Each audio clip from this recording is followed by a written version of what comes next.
And now it's time for more of Southern California's sports fishing voice. Let's talk hookup. This portion of the show is sponsored in part by Ford, the official truck of Let's Talk Hookup. Rancho Leonero, where your wildest Baja dreams come true. Maui Jim Sunglasses, the choice of the best captains. Shimano Rods and Reels, fish with the best. Shimano. And by Yamaha Outboards, official motor sponsor of Let's Talk Hookup. Here we go. Another great hour of Southern California's sports fishing voice. Let's Talk Hookup. Here's Pete Gray, Rock Cod Rick Mexa, and Corey Sandin. Welcome back. Hour number 2, Let's Talk Hookup. Right here on the Let's Talk Hookup app, the Mightier 1090. Pete Gray here with Rock Cod Rick Mexa in the world headquarters here of Let's Talk Hookup with Captain Brian Woolley from Dana Wharf Sportfishing. Just came on down the coast this morning. How's it going? Piece of cake. Yeah, no worries, man. Yeah, beautiful, beautiful day, man. Flat water, right? It look nice and glassy on the Yeah, for sure. So we're and he brought gifts. Boy, man, I mean, somebody's going to get these full Dana Wharf treatment. Yeah, you're not kidding. A couple of half-day passes, and if that weren't enough, three-quarter day as well. We're giving away a bunch of trips to Dana Wharf Sport Fishing. One lucky caller going to get 2 half-day passes, 2 three-quarter day passes. You and a friend are stoked for the Dana Wharf Coastal Special. Yeah. A lot of fun. You want to get in on that great time, have a chance to win that great prize, or better yet, just your chance to ask your question to Captain Brian Woolley. 213-432-1090. Again, 213-432-1090. That's how you reach us here on Let's Talk Hookup this morning. Or send us a text. We've got a ton of great text to read here in the second hour. That text option only available via the Let's Talk Hookup app. Yeah, great text here from this is from Danny in San Clemente, a local with Okay, you guys. yeah, cool. Just wanted to mention that Captain Woolley is truly one of the good guys in fishing. His program with kids is the best on the coast. My question is, what is his favorite type of fishing and species to target? Gosh, that's good stuff. You know, Yeah. I don't know. I think a lot of the local three-quarter day boat guys, I think they really love just simple calico bass fishing, right? Because it's such a launching pad from there, right? You can just take so many of those skill sets and translate over to just about anything, you know. But rolling out on the boat and just knowing, you know, you're backing the boat into the kelp or whatever, and you just know you're going to catch some fish. So, you know, it just looks right. Yeah. You just get stoked on that and grab your rod and make a few casts. And, you know, I love calico bass fishing. You a I'm fly line picky. I'm chovy picky. guy? Are you a swim bait guy? A surface iron guy? Like you could pick, and the kelp's laid down perfect, and you know you set up, and you know you're going to Right. catch a 3-pound bass. How would you? I'm what going do you giant like? sardine. Okay. Big live sardine. Giant sardine. The biggest one you can find in the Yeah, hand well, right. right? When it's looking like that. But there's days where we'll have a good time making casts with the surface iron or Sure. fishing the rubber lure or the fluke or whatever. There's days we're fishing 6-pound on little spinning outfits just because it's so much fun, you know? So Totally. But yeah, that bass fishing, that's a fave. And there again, that's one of the many reasons that it's a fave, because all of those things you just mentioned are just as fun as the other. You know, picking the way you want to catch them and how it's done. And I think, you know, you're casting a surface iron. You get good at casting a surface iron, fishing calico bass, you're going to get good at catching yellowtail on the surface iron, right? You So get right good at about fly that. lining a bait and figuring out how the bait swims and, you know, those nuances of fly lining a bait, you're going to be good at catching bluefin on a live bait. So it's all crossover and it's all building blocks, and, you know, that certainly it's the foundation. That's Yeah. cool. for it all. Cool. So tell us about the kids program that he was referring to. We got some cool Yeah, kid you guys stuff. really so do. during our summer months, we run 3 or 4 summer camps where it's like a week-long deal, right? You drop your kid off in the morning, we fish an extended half day, and they're on the boat, you know, 24 other kids with similar interests. Cool. And, you know, they get the full sport boat deal. You know, kind of break some of those fear barriers, right? How to pick a bait, how to tie a hook, where to cast, how to cast. You know, one day we'll fish bass with them. One day they want to fish rockfish. One day they want to fish whatever. We'll go, you know, offshore and try and find a kelp with them one day. And it's just good. It's good fun. You know, like I said, they're with other kids that are into fishing. You know, fishing's come a long ways in the last, you know, few years. It's gotten, you know, pretty popular with a lot of kids. So it's good. You know, a lot of people don't know what other kids at their school are into Right. fishing, right? And there's kids that, you know, we draw people from, you know, up in LA County or from San Diego County. And these are kids that, you know, fish together, and they'll end up working on a boat together in San Diego at some point. You know, we've had lots of kids do that, and they've gone on to, you know, be deckhands on other boats and whatnot. So that's super cool. So that's the summer fishing camp. And then we have another deal that we run through the city of San Clemente, which is like an after-school fishing program where they sign up with the Park and Rec. And it's like one day a week 2 times a year that we'll take those kids out for 3 hours after school, and same type of deal, just on a smaller scale. I know those kids camps are hugely popular, like sell out the second they go up kind of thing. So they go fast. I don't have an actual date when that's all going to be open. But then, on Sunday afternoons, we have an afternoon half day where they do a dockside seminar with the kids, come down to the boat. The captain will go over, what they're going to target that day, cool. how to pick a bait, kind of get them up to speed. With a little seminar, they do a little raffle, some prizes and stuff like that, and then the rest of the people on the trip come down and they go and fish. So, cool. Wow. Yeah, it works out good. So And lots of kids stuff. You guys do such a good job with your social media that would probably be the best way to keep in touch with when the announcements for kids camp's going to happen. Absolutely. All those trips. We'll put that out there like that, or the office. There's a plethora of information you can get. And on then there. your weekly reports, I'm sure you'll key us in. We on try, Let's Talk we Hookup try there. and push what the most pertinent, information that's relevant to the time out. Like Rick said, is in as many different avenues or ways as possible. So that information. Will get When does that usually come? Which part? Yeah, the kids. The kids stuff. So those are obviously during the summer months, June, July, before school starts. Then the announcements. The in announcements spring. probably come out in like March or April. Okay. Yeah. All right. And then it's get on the phone like now, because how soccer Yeah. moms are. They're on it, man. They got to get those camp style for the kids. That stuff goes fast. But like you say, that's what the point I was making is Dana Wharf does such a good job of getting the info out everywhere. Your website, all the social media avenues, Let's Talk Hookup. Like you guys just do it. You do it right. It's awesome. It's very fun, and you always feel like you know what's going on up there. We do, and we love taking the kids. That's cool. It's cool. And you know what? I have a lot of kids come back and end up working for us. So it's kind of like that's rad. deckhand training, Yeah. which is kind of cool. Get these kids, The farm system. Totally. Yeah, well, look at the text we read earlier. Yeah, Right. kids going to be a marine biologist. That's Right. cool. And, we've had a lot of kids grow up here and end up owning boats and operating boats, which has been super cool to watch that whole dynamic go down. I'll bet. That's right. Yeah. Well, let's jump into those jam-packed phones. You got it, man. How about this time we talk to John? John's calling us from Long Beach this morning. Hey, John, welcome to Let's Talk Hookup. John's gone. I guess we maybe Yeah, lost no let's try John. again. So how about we next roll into Sean? Sean come from Lomita. No John, now Sean. Hey, Sean. Hey, good morning, guys. Good morning, Captain Woolley. I was primarily a long-range fisherman, but that was BC, before children. And fast forward 10 years later, now I got a son that I took fishing over the summer. And I had a couple big spinning reels, and I had, some of my smaller long-range outfits. And he really gravitated towards the conventional reel. And so I'm thinking about getting a couple setups with some Tranks reels. I haven't had his level winds. I think it'd be perfect for him. Got some time to teach him how to cast. What would you recommend as a setup for 3/4 day and half day fishing in the Tranks reels and Tranks poles reels, and yeah. things? Right. Something like that with some, 50-pound braid. You can, adjust your monofilament based on what, we're targeting that day. And I think something that's important to remind people, like you said, you're bringing a kid out for the first time. I always tell my friends that come with their kid, leave your fishing rods at home and just focus some time on helping your kid figure it out, right? Because you see people come out with their kids and they get frustrated because they can't fish themselves. You know what I mean? Yeah. Like the dad kind of gets bumped that he has to help his kid the whole time and he can't cast a bait. And it's like, no, you're blowing it. You're blowing it. If you spend, like legit, if you spend 2 or 3 trips with your kid solely focusing on this is how you cast, this is how you hook your bait. Make sure you catch a couple. Right, you're going to be done. That kid's going to pick it up. Those kids are smart. They figure it out fast. And they'll be better than you. And they're going to be better than you. Yeah. And, you're just going to sit back and watch. And then, you're going to have your fishing buddy. You're going to be able to go out. And it's so, yeah, that's my advice for the parents taking the kids. Leave your stuff at home. Come let the crew help you. Let's get this kid up to speed. But, yeah, something like Great a Tranks would advice. work, or even one of those bait runner spinning reels, just to kind of get them comfortable with that whole dynamic. Sean, I know you had mentioned the Tranks right away. I think that if your budget allows for it, and trust me, I get it. I mean, that's a $300 reel. Not everybody can, but if your budget allows for it, that is such a good reel to get for him.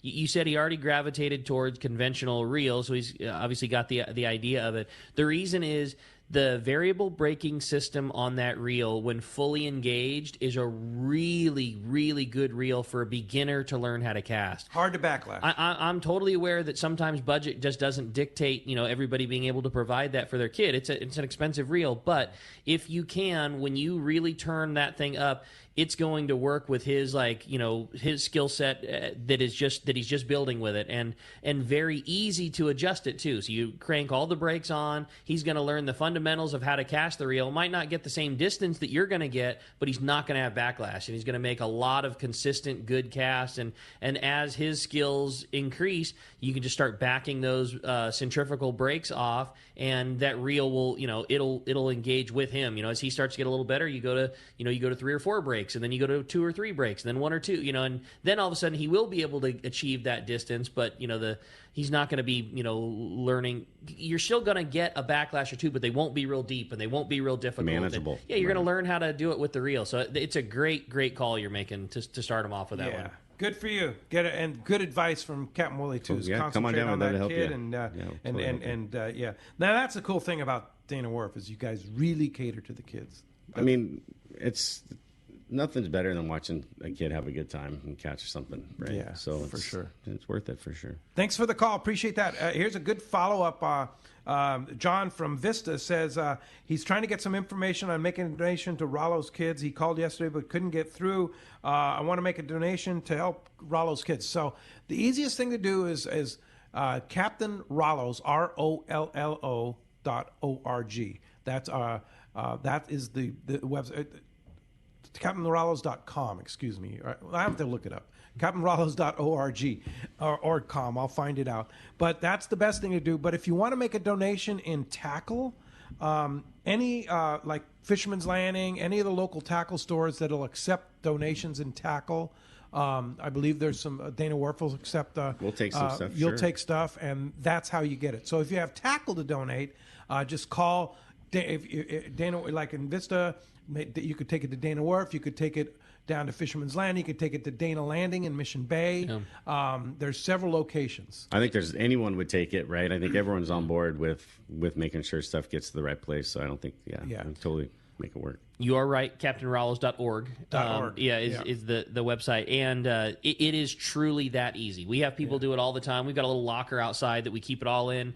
And when Mike or Tim or Harold or anybody from the organization is around, we just gather it all up from. And it is literally that easy. If you're cleaning out the garage, you've upgraded from gold Trinidads to Trinidad A's, whatever the scenario exists, you can literally drop it off without any question, and we will take everything and make it get into the right hands. And even if you think that it's not worth it for you, man, bring it in. Like I've had guys like, this gear is too old. Well, the gear that's too old to you is not to somebody else. And maybe it's maybe it's something that you give away for nothing, and Mike and Tim deem is a $10 fishing rod for somebody. Somebody else is hooked up with that, and they're stoked, and that's $10 going to send kids fishing. So It doesn't matter what it is, bring it in. And we'll make sure. We'll make sure that it gets to the boys. Have it collect dust in your corner of your garage. Totally. Bring it in and turn it into taking kids fishing. And I know you guys at Dana Wharf sponsor a lot of. We do a lot of Rollo kids. And we get a lot of those kids charters too. Yeah. So it's awesome seeing those groups out for sure. Yeah. Like Mike was talking about yesterday. First timers. Some of these kids have never even seen the water. That's so right? cool. Yeah. That's another link too is RolloKids.org for sure. That's another good one. Mike Lum, speaking of Rollo Kids, he's. Good morning, Mike. I heard the question. I just wanted to clarify, and you guys just answered pretty much all the questions very accurately. RolloKids.org is the easiest way to get to the website. You can make donations right there. We have officially kicked off our annual raffle ticket sales. We started those yesterday at Tackle Day, and we're going to be continuing that now throughout the rest of the year. They make great Christmas gifts. These tickets are $10 a piece. All the money goes to take more kids fishing, of course. We're going to be giving away over $30,000 worth of prizes. That'll take place the end of April. So there's time to get those tickets. And in the very near future, like this week, we'll have the information on the website so people will know how to contact us so we can get tickets to them. But as far as the tackle donations go, what Brian just said is so true. The amount of product that we get in directly affects how much money we raise, and that goes directly back to chartering more boats to take more kids on the water. It's a real simple process. We don't like – well, I shouldn't say we don't like, but it's difficult when people bring us products that are just really destined to go into a trash bin. You know, a rod that sold new for $20 10 years ago and has 4 guides missing is not something that we necessarily can use. But all the rest of the stuff, the older tackle that's still usable, is very, very important to this program. It has become one of our larger annual fundraisers, the used tackle sales that we hold, and so it's very important. But wanted to real quickly thank everybody that came out yesterday to Tackle Day. That was the best Tackle Day we've ever had by far, and I think everybody had a great time. We raised a bunch of money. Everybody from the volunteers to the people who came and bought the pick-up boxes and participated, and of course Doug and Rick and all the Fisherman's Landing crew that just treated us so well and gave us prime location and took care of every need we had to make that day what it was. It was fantastic, and I just want to thank everyone. Yeah, and I want to throw out a big thank you to Mike Lum for all the hard work you do, and another huge thank you to and a big happy birthday to Wayne Cotto, the head of CCA. Wayne doesn't have to help Captain Morales. He's got enough going on with CCA and all the different things that he fundraisers and events that he has to do and stuff like that. Yeah. But there he was right next to Mike Lum all day long yesterday helping out. So happy birthday, number one, to Wayne. And Wayne, you're amazing. Thank you. That's pretty cool. Very good, guys. We'll see you down the road. All right. Thanks, Mike, for all that, and glad it was such a successful operation yesterday for Captain Rollo's Kids at Sea. And again, Rollo Kids, ROLLO kids.org. Just there's a donate button, click donate button, or find out the various ways you can help out. And all that money goes to taking kids fishing. All right. Hey, with that, we're going to find out what's going on the water. It's time for your saltwater guide. Our fishdope.com reporter today. That catch part sponsored by the Fish Pros at Fisherman's Processing in San Diego. Not only do they offer the best processing for your fish when your trip returned to the San Diego landings, as well as your private boat catch, but now with Fish Pros The Market, you can purchase fresh fish, smoked and jerky fish, their spices, rubs, smoked cheese, their famous tuna burger, and that amazing poke kit. They're all available now at their new location in Old Town on Taylor Street. Call for details or order online at fishermansprocessing.com. Let's talk to the man. Dave Hanson is on the line. Good morning, Dave. Hey, good morning, Brian. Good morning, Pete. Good morning, Rick. Thanks for having me today. Hey, Dave. Good to hear from you, Dave. That Some Fun, Pete and Rick, has so much history on it. When it was brand new, there was a guy driving it that's kind of famous. Don Hanson was the very first captain of that Some Fun. And then the very first time I ever went fishing in my whole life was on the Some Fun. And then Todd Manser's father was the captain of the Some Fun. Then Todd was the captain of the Some Fun. Then Shane Manser was the captain of the Some Fun. So that boat has a little bit of history. Oh, that's way cool. Way back, yeah. Yeah, but my pops, he was the guy. He was the man. They built that thing, and he ran it off the San Clemente Pier. He carried 60 people 3 times a day, every single day on that thing back when they first put it in the water. Wow. But, yeah, if you want to learn, anybody like Chuck, you were asking Brian, if you want to learn all about the history of Dana Wharf sport fishing and know everything about every one of those boats, go to my website. I got a great interview with my dad. He'll tell you all about it all. But let's talk about fishing. Unbelievable. Look at the San Diego. Is this unbelievable? It's November, right? Wide open kelp patty fishing. Are you kidding me? Wide open kelp patty fishing. I don't know how it gets any better. He's going out there catching over 100 day in and day out. It's insane. And then, like Woolley was saying, they were fishing rockfish. Everybody had a great idea to go on crew trip on the Fury. Let's go catch some rockfish at Clemente. They slide into the cove, find really good grade yellowtail in the cove at Clemente. It just goes to show you we're not even close to being done yet. There's still that bluefin between the Cortez and the Tanner. It's all like Ricky and Pete and Brian were all saying, it's enough wind already. We've had enough wind. We're over it. If the wind just stops blowing for a little bit of time, you look what happens. Every time it stops blowing, the fish come right back. They want to get on the boats. They want to go to your house for dinner. you just got to keep fishing. You got to go out. I mean, like Woolley saying, there's still rockfish to catch down off San Onofre. I know the closure sucks, and we don't understand it. And there's a lot of things on this planet we don't understand, and we probably never will. But why is the ocean still closed from Iser's Reef to San Onofre? God only knows. Someday, hopefully, he reveals that to all of us. But if you guys wanted to figure out how to catch these fish, go to my website, yoursaltwaterguide.com. If you want to learn all those hard bottoms that Brian Woolley and I are talking about all the time from Dana Point South, go to my website. I'll be more than happy to show you exactly where they are. Check out yoursaltwaterguide.com. I will be with you guys next Sunday. Thanks for letting me be on the show. I'm going to kick back and listen to Woolley talk some more. All right, thanks. Thanks. And, of course, fishdope.com, your source for great information. Fishdope.com, $20 off a new membership to fishdope.com using the code HOOKUPNOW, lowercase, no space. HOOKUPNOW is your $20 code. And, you know, if you want good information every day, fishdope.com, a must-have on your list there for tackle. Yeah, no doubt, man. Yeah. No doubt. All right. One other thing. Yeah. You know where I'm at right now, Pete?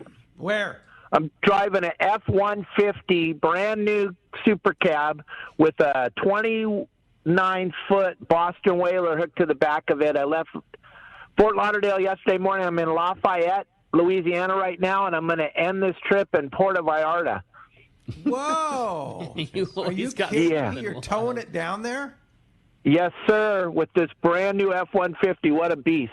Wow, that's gonna be a cool adventure. Now, I saw on one of your Facebook's things you were driving a boat through like a channel or something like that was like being towed and pushed. What was that? Yeah, Kelly girl and I were driving this truck across, but we were dragging our 112-foot Westport up the new Lauderdale River the other night right after the Fort Lauderdale boat show, and they do that with a couple of tugs. It was pretty insane, huh? Yeah, that was why it's narrow, right?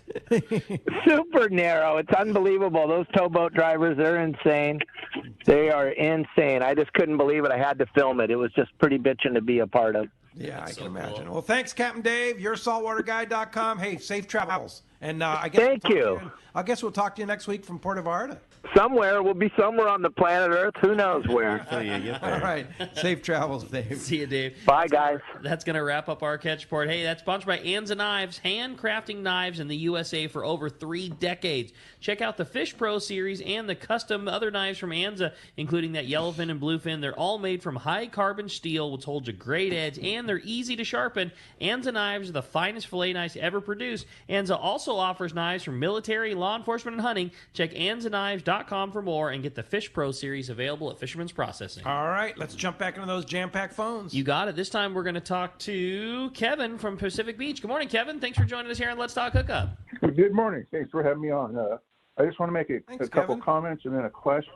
I know I've fished out of Dana quite a bit, but I'm a local down in San Diego, and just driving up the coast, you can see the topography of Laguna Beach, San Clemente, and Dana Point. It speaks for itself why rock cod fishing is so good. So that's something you can do year-round, I'm sure. And kudos go out to Captain Dave Bacon back in the day when he had the kids fishing derby down on Crystal Pier. I used to volunteer for that. It was like the best thing to see kids' faces when they just even catch a mackerel or they get caught on a pine or running back. I would tie lines for them until I was cross-eyed on that trip. So really sad that went away. But my main question is, if I was to target white sea bass, because it's so hard to do it in your own private boat, time spent and everything, and I always see it on Facebook up there, you guys seem to be the place where all the white sea bass seem to get caught more than anywhere. I see the boats and people doing their bragging rights. What time of year would you suggest would be the best time, and what length of a trip would you want to book out of Dana Point? Well, for us, we don't have like a, obviously a specific sea bass trip, but the ones that we do catch, are usually when we're just kind of anchored up along the edge of the kelp and some guy, just has the wild here. He's going to fly line a live mackerel or a sardine. Typically the time of year, springtime seems to be the best. If there's a chance of any of that squid kind of pushing in onto the beach down there off of Camp Pendleton. But then, we'll catch random fish here and there throughout the season, for that matter, just about on, any little stretch of the beach up there through that Salt Creek zone below the Ritz-Carlton there. There's not as much kelp as there used to be in that zone, but there's certainly plenty of opportunity. Guys will get in there and catch some fish. Just for us, it just seems to be kind of a bycatch, so it's hard to say. It always seems like it's the guy with the rent rod, right? The one guy that has like the brain hook sardine happens to get a bite, good. Right? So we had some fish like that, 40, 50-pound fish, and the same deal. So it's hard to target on a sport boat, right? When you have 40 other people, generator banging around and stuff like that. But certainly it's happened. So these guys just fishing those bigger baits, I think is the best bet I can tell you, is fishing a bigger bait. I get where Kevin's coming from, though. It seems like all the time, you see one picked off here or there. I mean, again, you guys just fish in such good country for those things. I mean, there's such good bass fishing, all those different kelp lines, and they're not hit all the time. The private boat fleet doesn't hit it all. I'm with them. It seems like that it happens. Like you said, it happens randomly, but it seems like it happens randomly more in your backyard than anywhere else. And I think a lot of it too is, we're actively fishing. Like we might sit, you back your boat into the kelp, the bass is going to bite immediately, right? You have to get the chum going. You have to get stuff set up. You got to get the lines in the water, obviously, and that stuff takes some time for it to kind of filter back. And when you start catching your bass, you're going to invest some time. And I think that certainly comes into play too. You got a guy in the tank that's consistently chumming, up the side, lots of sardine, lots of bait in the water. And that in turn kind of works its effect. And if there is, happens to be a handful of sea bass in that batch of kelp at that time, those things sometimes will, kind of poke their head out and get interested. And, like I said, the one guy flying a line in the mackerel might be the guy that gets the bite when that fish is, pulled out of the kelp. So now you said something important. Is like you're backing into the kelp, and a lot of times you're right on the kelp, right? Yeah. So that sea bass could get in that kelp. You could tie you up for sure. So when you're fishing that heavy or that big bait, you got to make sure you're prepared with your braid, right? Help you cut through the kelp and, suitable deal. It's a roll of the dice for sure. But having those small little deals, fishing that bigger bait, I think that's you're going to have a chance of getting a bite on something like that. All right. Good question. Cool. Thanks a lot for the call. Hey, when we got a great text come through. It's just this is from Greg in Carpinteria wants to ask Woolley if you know what of all the fleet, what is Don Hanson's favorite boat? Gosh, off the top of my head, I don't. I know he likes that Clemente boat, and it's hard to beat the timeless lines of that Real Fun too. Yeah, that thing's been around forever. But I mean, I think he likes all of them for different reasons. Of course, right? There's different reasons. Of course, for newest boat is Dana Pride. Right? Yeah, but you're hearing stories of them fishing albacore on the Real Fun at Clemente. Yeah, on the Real Fun. Back in the day, it's like heck, this is the nostalgia is just all time. So something like that. That's cool. For sure. I think he's got stories on each boat. So. I'm sure he does. That's good. Hey, when we come back, we got more Let's Talk Hookup coming your way. More of your phone calls, more great texts, too. We got a lot of great texts here. You stay tuned. It's Let's Talk Hookup. Let's Talk Hookup app and the mightier 1090. Hi, this is Scott Sherman for Snap Insurance. I'm back from City Hall and ready to help you with all your insurance needs. I can provide you with the best in boat insurance at the lowest rates. But there's more to a policy than just a low rate. I know the coverage you need and will make sure your boat and property are covered right. Work with us to wrap your home, auto, and boat policy to save even more money. We can also help you with your commercial or business insurance. Call me, Scott Sherman, at Snap Insurance, 619-908-3100 or snapins.com. Hey, this is Rosie from Cedro Sportfishing. Cedros Island is considered the yellowtail and calico bass fishing capital in the world, and nobody does it better than Cedro Sportfishing. We are committed to providing first-class service to our guests and an unforgettable fishing experience. We have made a good thing even better. We are the only lodge to offer all of our guests a direct flight departing to the CBX in San Diego. Leave home in the morning and fish in the afternoon. We have a beautiful waterfront lodge and first-class meals and service. What are you waiting for? Call me at 619-772-7570 or check out cedrosportfishing.com. Book soon. Trips are going fast. This is Pete, and I hear it all the time. That Jim and Mary at Poway Valley Collision are amazing. I took my car to Poway Valley Collision, mentioned Let's Talk Hookup, and they gave us VIP treatment, fixed our car, and even gave us a special price. Believe me when I say Poway Valley Collision is worth the drive from anywhere in the Southland. At some point, your car will need a body repair, and I'm confident in saying it pays to go to Poway Valley Collision. Our listeners can save hundreds of dollars on your next Flex Car or Truck Repair. They work with most insurance companies, including Auto Club, MetLife, Wawanesa, and more. All you do is call Jim, Mary, or any of their team members, and they do all the rest. No hassles, just top-notch work and VIP treatment. When you take your car or truck to Poway Valley Collision, the job and experience will be top-notch. Get it fixed right at Poway Valley Collision, 14211 Garden Road in Poway. Check PowayValleyCollision.com. Hayden Lane here from Fast Lane Kayaking, and I got to tell you about all the rad new stuff we have in the shop, like the fully updated new line of Hobie inflatable kayaks, the iTrek series. Hobie took the best-selling i11S and made it even better, then added new models like it, like the new iTrek 9 that weighs just 37 pounds, fully rigged, packs into a small bag with wheels, and fits just about anywhere. And on the water, this thing performs, featuring a super wide and flat hull shape that is stable and an elevated beach chair style seat that is comfortable. Or the all-new Hobie Mirage Lynx. Inspired by the shape of the inflatable kayaks, Hobie made a durable and ultralight hardtop model. It's the missing link. It looks like a hybrid of a stand-up paddleboard and a kayak. And the best part, at just 45 pounds, the hull weighs about half as much as similar-sized kayaks. And it's stackable. Pile them up on your roof rack or your truck bed. You gotta see this thing. Stop by the shop, right on the water in Dana Landing Marina in Mission Bay, or check us out online at FastlaneKayaking.com.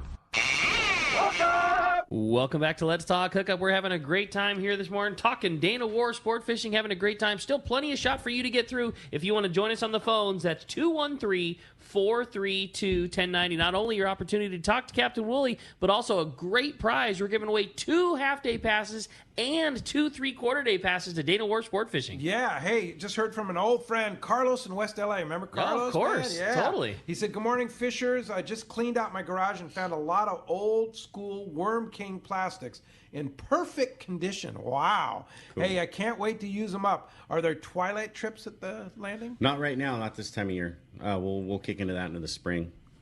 We shut that down, and I mean, it's going to be dark at 5 o'clock. I was just going to say, after this morning, man, you're about to not have much twilight. Yeah. There's not much twilight. It'll be twilight at 3:30 in the afternoon. Yeah, for sure. So when do those start? Summertime? Yeah, they'll start in the spring. Spring. Yeah. Yeah, when the days get longer. Yep, exactly. Yeah. Yep. And what's a typical twilight trip? So ours is relatively short. It's 5:30 to 9:30. But, okay, like nice. Rick was saying, that the habitat that we can fish is close. So, we'll roll up to Salt Creek, right up against that closure up there, or Dana Point proper, and fish. And, you get a couple good hours of some sunlight still, some good bass fishing. We've had some sea bass, bonita, yellowtail, all that kind of stuff. We've caught Dorado on some of our twilight trips.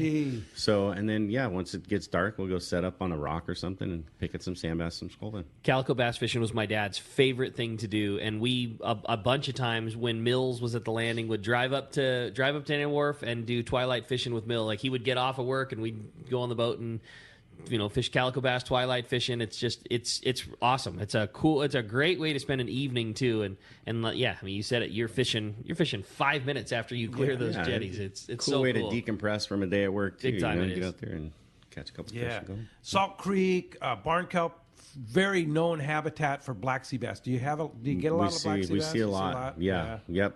Kind of, we were talking about chumming and getting everything going. There's a lot of times where that bass will be up and and then boom, that the kelp bass kind of disappears. We're like, black swimming around or something. You see someone's bass will get eaten on the way to the boat or that kind of stuff. But healthy population, man, especially through like that Wheeler Reef, all that new reef that they put in there, San Clemente. Oh, okay. It starts, Capo Beach all the way down to San Mateo Point. There's a ton of those things in there. So it's and cool. an exciting thing to catch and release. Yeah, we'll catch those and hook them and get them safely back. Get them down. Yep. Yeah. All right. Let's jump back on the phones. You got it. Phones next up. We're going to talk to Hills. Hills caught us from Ventura this morning. Good morning, Hills. Welcome to Let's Talk Hookup.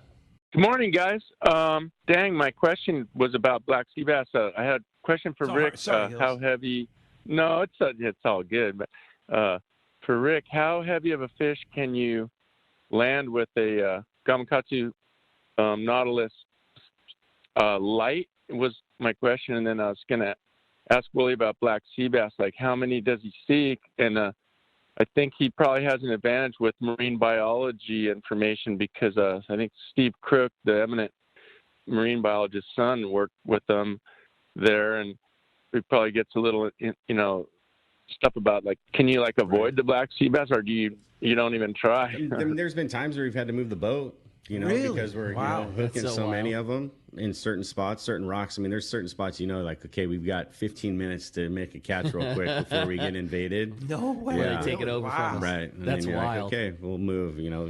Obviously we don't want to hook those things for, obvious reasons, keep those things nice, safe, and happy. But yeah, there's no shortage of them. I'll tell you that. And all kinds of sizes too. We're seeing stuff like 5, 8, 10 pound stuff, like small, cool little ones with the spots on them to 150 pounders. So they're pretty prolific. They're living. And it gets, and sometimes it gets so thick you got to move. Yep, you got to make the move. That's crazy. That's cool. Yeah. Now, what about that Nautilus Light? So I don't fish a lot of Nautilus Light, and I'll tell you the reason why. I like the hook. Gamakatsu wire is extremely strong, but the reason I don't fish a lot of Nautilus White is, for me, Light is the standard wire Nautilus. That's the reason that I like it the most. In my opinion, it is already a very skinny wire. To answer your question, Nautilus Light, I think I would fish that with, like, 25 to 30 pound test and below, maybe 25 pound and below. So, it's all relative, the size of fish you could catch on it. With appropriate drag and 25 pound, there's no limit to what you could do. But I would say if you're talking offshore fish, you don't want to be targeting anything that's, say, 30 pounds and bigger on that light wire Nautilus. Yeah. And the main reason is because the standard Nautilus hook is still such a light gauge wire, it's really not going to affect much the way that your bait swims anyways. Yeah. Just my opinion, though. By no means is that any, hard rule. I made a mistake this summer of tying on, it was just in the box, I tied on a Nautilus Light hook. Because it doesn't look that much finer than the regular Nautilus. Straighten it out on a bluefin. It happens. It's totally. Just like you just don't want to use that when you're fishing tuna. Yeah, calico bass fishing, having to fish an anchovy, real light line scenario, sure, but I don't use them just because for that reason. I think a regular Nautilus is still it's still. It's still a lighter gauge wire than most all of the competition hooks are. So, and that's one of the reasons I like it so much. It's a skinnier gauge wire, but they use really good steel, so it's strong. Like, it doesn't. Yeah, I like them. I'm really big fan of that hook. There you go. Hey, thanks a lot for the call, Hills. Appreciate that. All right. Hey, we had a question on a text. Somebody really interested in halibut derby, but coming down from L.A., wanting to know if it's possible to find overnight accommodations near Dana Wharf because they want to participate in halibut derby. Yeah, totally. Good call. There's hotel in the harbor. You can go on, you could call our office and they can give you, the phone number and the name of the hotel. I can't remember. I think it's called the Harbor Inn. That's cool. And then there's a Best Western, right on the corner of Pacific Coast Highway and Harbor Drive, walking distance if you really had to. So yeah, there's definitely overnight accommodations. So if you call the office, they have the phone numbers and that kind of stuff. Yeah. They can help you with that. Maybe you get a special Dana Wharf price. I don't know. Maybe. Yeah. Totally. But there's the one in the harbor. Literally, you can roll out of your room, walk past the coffee shop, get a coffee, and walk down the seawall to the right landing. there. Yeah, 2-minute walk. Yeah. Oh, that's pretty rad. Yeah. Maybe a little more expensive than going up, but probably, sounds but pretty convenient. It's nice and you're right. You can make a whole weekend out of it. Totally. Yeah. Yep. Sounds like fun. I dig it. This one was going back to our shrimp and clam questions. Hey, I'm looking forward to coming on the boat. I know traditionally no coolers are allowed on the boat. What do you think the best way is to store our shrimps and clams when we're coming fishing with you? Yeah, we have 2 big ice chests on the boat full of ice on every trip. So you can just drop it, where we keep our cold bait. We keep our, cold squid and stuff in there. So you can just drop in the ice. Wait a minute, clams? Guys, a lot of guys will fish with clam too. Yeah, does that work? We get these big bags of this stuff. Sometimes it's all shucked and out of the shell, and we can strip that up and fish. Cool. Yeah, that stuff works good too. Works good. We get those little cups of that stuff too. Yeah, but we can keep your bait cold, not a problem. And if you had a soft-sided cooler too, small little lunch box size, that's cool. That's okay. That's cool. Yeah, you can bring it's the guys that roll up with the cooler on wheels that have their lunches and everything packed. We can't like that. But small cooler. Can't have the thing sliding around. Totally. Yeah. All right. Ryan from Irvine now says, good morning, gentlemen. I want to have a question for Captain Woolley. Want to see if giant squid will come back on our coast like we had it in 2008 and 2010. I'm sure at some point, just the water's different. All that bluefin and stuff's here, right? We're just seeing a different cycle. At some point, that stuff will totally cycle back and we'll catch it. I mean, it's here year round, right? I just don't think in those big giant numbers. I mean, those guys catching that swordfish or seeing that fish in it at some point. There were some rumors around that there was some around here a little bit ago, so it certainly could happen. Right, it could happen again. Beyond rumors, I know a guy that wound one in deep dropping a couple weeks ago. No kidding. Yeah. I mean, for sure. Like they snagged it in the like right in the center of the body. Like hey, I think I think we got a bite. That one of those kind of things, and wound their thing in, and they had a three footer snagged right in the body of it. I know, again, exactly like you said, Woolley. It's clearly not balls of them everywhere, but definitely 100% around at some capacity. All right. Cool. Yeah. Cool. Yeah, but giant squid. I mean, when that was happening, what was that like? Mayhem. Must have been absolute mayhem, right? Dirty pandemonium. It was super fun. It was super messy and fun super for lucrative. kids, and right? The kids had a good time. Yeah, it's super fun. I mean, hopefully we see it again because there's a lot of people that didn't have a chance to get in on some of that stuff. It was a good time. That was pretty wild. Yeah. Hey, this was a fun question about harbor expansion. Do you know if there's going to be any plans to remodel the tackle store or any new building plans for Dana Wharf? I think we're set on what our deal is where we're at. Certainly when they revitalize some other areas of the harbor, there'll be some construction and some rebuilding and some stuff like that. But for where we're at right now, I think we're good where we're at. Yeah, great spot. Yeah. And then the launch ramp. Had right. another question about that. So yeah, when the new partners came in, I don't know all the deals and dynamics, but they did definitely squeeze the trailer parking. It's still there. It does fill up, so come early and make sure you can get a spot for your trailer and that kind of stuff. But they still have wash downs. They still have all that stuff where you can take advantage of that, which is nice. It's just not as big as it used to be. Like a lot of our parking in our zone, where our passengers park their cars and stuff, where a big area that East Launch Ramp used to be. But so it fills up on the weekends, summertime. It does in the summer. It fills up. So pretty then quick. What do you do?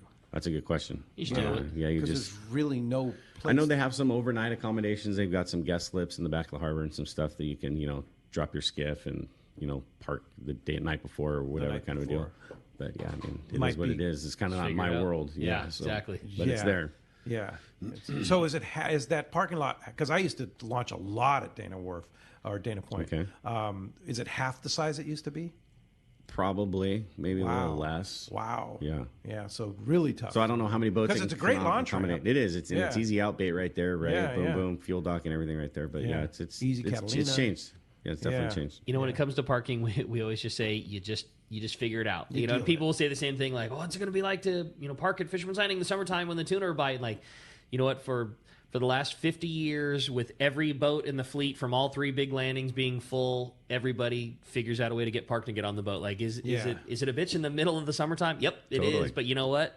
You figure it out. And you go up a block. You go to the neighborhood if that's what it takes. You know what I mean? So if you get there early, you're probably going to get a spot. And if you get there late, you got to walk a little bit. But you know what? You'll get it done. You'll figure it out. Yeah, totally. Yeah, but the cool thing is that for Dana Wharf Sport Fishing, you've got your own lot with plenty of parking, and that's really nice. Yeah, which is something very different than it used to be, right? Yeah, we used to have one little lot that we had to kind of put some cars, and we had some overflow. But now, there's no shortage of parking. Now, what about the Catalina boat? Do they still do the same kind of thing for the Yeah, Catalina we have boat? parking right there.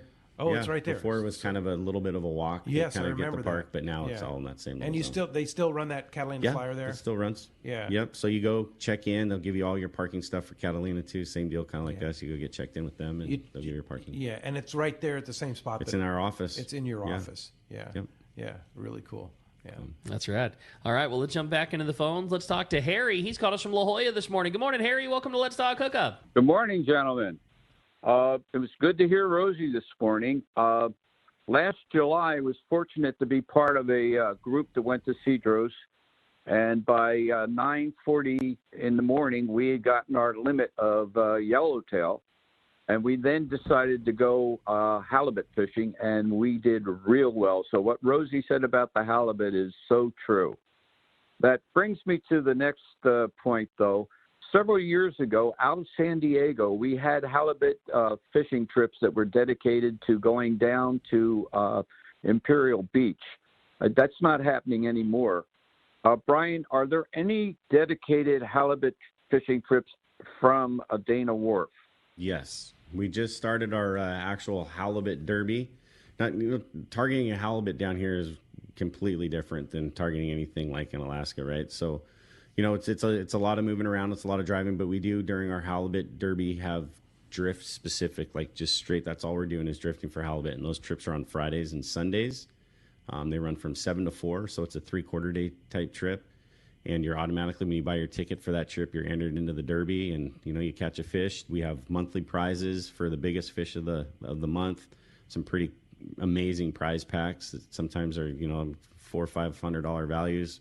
Wow, we've got great awesome sponsors. So yeah, those halibut specific trips Fridays and Sundays, and then you can buy into our halibut derby too on any open party trip. And that's for on now. $5. That started, the first trip, like I said, was Friday. It started on the 1st. Yeah. But if you're just going half day fishing, 3/4 day fishing, whatever, you can throw in, be part of the derby, and if you happen to catch a halibut that day, it might not be a drift trip, but you're still part of it. Yeah. So for $5 on top of your ticket, you can get into the derby on any half. And when does the derby trip. end? The derby goes, I think, through April. But you got to do it first. You got to get in. Throw that $5 in. Yep.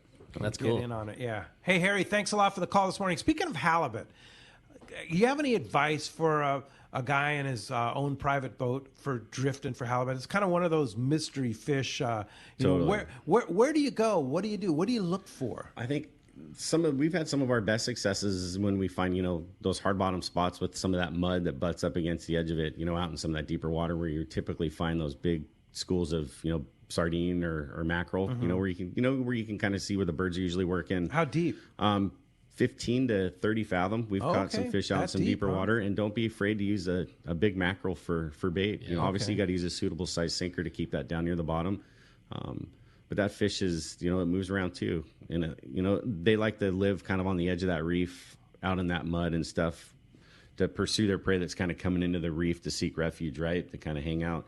So some of that deeper hard bottom, we've had some real good days on stuff out in that 20 fathom, 25. Wow. 30. So, okay. So kind of where the reef meets the right. mud. Yeah. That little zone. That's kind of a good zone. Yep, all right. Absolutely. Good advice. And what's the favorite rig for halibut fishing? I just think that reverse dropper loop. A lot of guys will fish, they'll have their sinker in front of their bait and they'll have a big, long trailing leader coming off the knot from their dropper loop, and they'll have their trap rig too. Guys will fish 2 hooks. Okay. J hook and a treble hook to kind of get down near the anal fin of that bigger bait. That mackerel can really be the sucker. You can really draw by. Like they're a sucker for a greenie. There's no doubt about it. Man, they like those things. And you leave your leader long enough. A lot of times, that mackerel's up off the bottom. Your bait doesn't have to particularly stay. I mean, it needs to be near the bottom, but it doesn't have to be like on the bottom. Right? Yeah. That fish will come off the bottom. And the thing's kind of going crazy out there. Yeah. How long a leader? Some guys will fish a small 1.5 2 foot. Other guys will fish 2-3 foot. Like if you're on your private boat, you can get a good long leader going. Yeah. The guys that you've seen successful at winning the halibut derby, what are they doing? That's a good question. That is a good one. I think they just fish hard all day, right? Yeah. Like when you're drifting, it can get boring, right? And you can get over it. And they're just the guys that are, they'll put their bait down and they'll change it after 5 minutes. Okay, right? so they're not going to just bait. sit on the same bait. They're going to wind in. They're going to drop back down, and they're not going to sit on the same portion of the boat. Right? He might drift the bow on one portion of the drift, and he'll go throw a bait off the stern on another part of that same drift. So just kind of cover some different area. But they just fish hard. They change their bait. Halibut are ambush feeders, right? Totally. And they like a live bait. So a fresh live bait is going to be the key. Yeah, for sure. They don't really like to eat the dead stuff. No, you don't want to soak your bait for 10 minutes and wonder why you're not getting a bite. And a bait's not going to last 10 minutes. A good sardine on a dropper loop, they just don't last that long. So just change your baits. That's good. That's good advice. Try and sneak one more in. You got it, Ernie. How about Ernie from Canyon Country? If we got a quick one for you, got a quick question, Ernie? Yeah. Good morning, guys. Been a long time listener. The question is for Willie, when you're backed into the kelp, and what's the best kelp cutter rod you're going to have in your hands? The rod or the line? It's a good combination. The whole setup. The rod, reel, line, top shot or no top shot. Fish like your 50 to 60 pound braid. A lot of guys will fish some heavier fluorocarbon. I wouldn't be shy to fish 30 pound fluorocarbon if you're, fly line and a bait. Something on a fast taper 8-foot rod, something you can get the bait out away from the boat. But then if, something does tie you up, you can burn through that kelp with a couple of yanks and cranks on the reel, get that braid cutting through the kelp. A lot of guys, they're scared to scale up on when you're fishing a bigger bait. There's no problem fishing 30 or 40 pound fluorocarbon leader on that. So just to make sure you can get it into the deep part of the kelp And then, like you said, able to pull in hard and get that stuff to cut through at the same time. And how long a leader are you using? Long enough where you can cast. Some guys will, do a long leader so that knot's on their spool, but I think a 1.5 or 2 foot of that fluoro is all you really need with a good. Because the more you have, the more Power Pro you have in there to cut the kelp, the better off you are. Right? Totally. Yep. Yeah. And then as far as rod and reel, what do you think, Rick? I'm with Woolley. Fast tapered 8-foot rod, Terramar 80H, something like that, and a Tranx 400, and I like OG original Power Pro for that. I think that's the best kelp cutter line there is. You can just feel it. It's a little gritty, whatever you want to call it. It's that is the line if you're wanting to have a kelp cutter rig. All right. Hope that helps you out. Thanks a lot for the phone call this morning. Hey, when we come back, we're going to find out who's going fishing at Dana Wharf Sport Fishing, giving away some great prizes and more with Captain Brian Woolley. You stay tuned. It's Let's Talk Hookup on the mightier 1090. One of the dream trips for most anglers is Alaska. There are so many lodges. How do you make a choice? It's easy. Choose the one most Let's Talk Hookup listeners return to time after time. Kingfisher Charters in Sitka, Alaska. No one does it better than Kingfisher Charters. They offer the best service, the most comfortable accommodations, fantastic food, and the finest charter captains in Sitka. All for the ultimate value. One visit and you will understand why nobody beats Kingfisher Charters. Sitka is famous for some of the best runs of salmon in Alaska. And if giant Alaskan halibut is your target, the expert captains at Kingfisher Charters know the hot spots and can put you on a fish of a lifetime. Plenty of rockfish and huge lingcod are there too. And when it comes to fish processing, the best in Alaska is Kingfisher Charters. It's all included in your package. In fact, everything is included except tips. It is truly amazing how the Kingfisher crew continues the quality of service they deliver year after year. Kingfisher Charters, 800-727-6136 or check kingfishercharters.com. For your next fishing adventure, check Point Loma Sport Fishing. They offer half-day trips on the Daily Double and full-day trips on the Mission Bell every day. Perfect for novice or seasoned fishermen. Point Loma Sport Fishing also offers overnight to multi-day trips on the American Angler, Vagabond, Intrepid, Independence, Loan, T-Bird, Game Changer, and more. Visit PointLomaSportFishing.com where you can purchase tickets online. Want to go fishing? Point Loma Sport Fishing has you covered. For quality, the Islander out of Fisherman's Landing is a favorite among anglers. But Islander Charter is much more than great fishing. They also do incredible Guadalupe white shark diving trips, as well as a schedule of kayak mothership trips. Check out Islander-Charters.com. The Islander is San Diego's leader when it comes to 1 1/2 to 5-day fishing. Experience the Islander difference. Visit Islander-Charters.com for all the details. Great fishing is what Seaforth Sports Fishing in Mission Bay is all about. With free parking and fully stocked tackle shop, Seaforth Sport Fishing is a favorite among anglers. Come aboard top boats like the Aztec, Cortez, Endeavor, Apollo, Outer Limits, Elgato Doe, Pride, Polaris Supreme, Tribute, Pacifica, Pacific Voyager, and the Voyager. Plus, the new Seaforth, Sea-Watch, and San Diego offer the finest half and full day trips available. Seaforth Sport Fishing. For charters or schedule, check SeaforthLanding.com. Run by fishermen for fishermen in Mission Bay. Welcome back to Let's Talk Hookup. Okay, it's time. The big winner, again, 2 half-day passes, 2 3/4-day passes. Dana Wharf Sport Fishing, big congratulations. Hills in Ventura. Hills, congratulations. I know you love fishing at Dana Wharf. Yeah, cool. And you're going to be go twice to bring some friends. Perfect. Yeah, that's going to be great. Now, if somebody wants to come to Dana Wharf, give us kind of the schedule there here for the winter and Cool. what's coming up. Yep, so we'll do our best to run a 3/4 day and a half-day boat through this time of the year. On the weekends, we'll have 2 half-day boats and our 3/4 day boat. You can reach us at our landing, danawharf.com, easy on the internet. You can check us out on Facebook or Instagram. And we just try and keep everything relevant. Our current schedule is all up.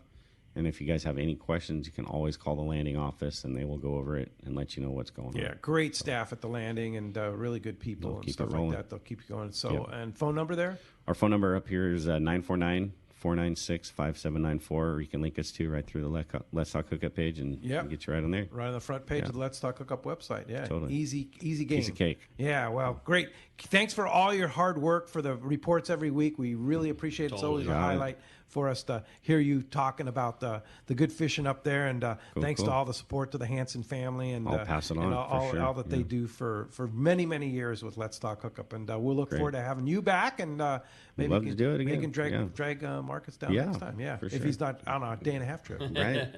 Yeah, for sure. Well, hey, thanks for listening today. We got thanks a lot to JP for manning the phones and bearing with all the new time zone glitches Yeah, good there. job, buddy. Yeah, that was great. And so tomorrow I'm going into hip replacement surgery. you are. Yeah, so I'll be out next weekend. Ricky and Corey are going to be doing the show next weekend. We got you covered, and buddy. hopefully I'll be back the following weekend. I don't see any reason why I shouldn't be. I got a great surgeon and good people over at Sharp Memorial will take good care of me and stuff. So that should be a good time. And next Saturday, it's going to be, back by popular demand. It's the freelance show with Rick and Corey. Those It's just are like fun open stuff. phones. Let them do that. We hear Mr. Knowledgeable Corey about all the stuff that he does, and of course Rick, Mr. Knowledgeable about the tackle stuff. So that's freelance show next Saturday, open phones, and then next Sunday, the cast man, Richard Castaneda from Cast Tours, is going to be here. Hey, thanks to Adam for all he does on the app, and all of you out there, thank you, and we'll see you next week, right back here on the Mightier 1090 and the Let's Talk Hookup.